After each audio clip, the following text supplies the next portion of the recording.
Feeling lost in your Outlook inbox? Let's get it back to normal, fast. First, we'll head to the View tab at the top of your Outlook window. This is where all the layout magic happens. See this Reset View button? Give that a click. This is often the quickest fix for minor display glitches and will revert your current folder to its default settings. Much better, right?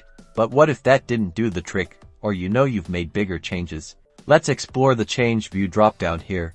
You'll see options like Compact, Single, or Preview. Selecting Compact is usually a safe bet for a classic layout.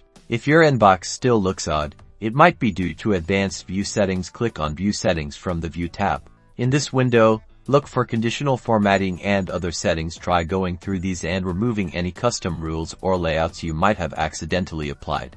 Especially check Conditional Formatting. Sometimes a misplaced rule can completely alter how your emails appear. Remove any you don't recognize. Under Other Settings, ensure your columns are sorted and grouped in the standard way. Resetting these can also make a big difference. Finally, if your view is still stubborn, and add-in might be the culprit, go to File, then Options, and click on Add-ins. At the bottom of the Add-ins window, next to Manage Add-ins, click Go.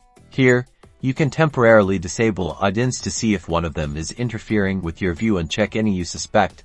Click OK, and then restart Outlook. With these steps, you should have your Outlook view back to its familiar, functional, normal state.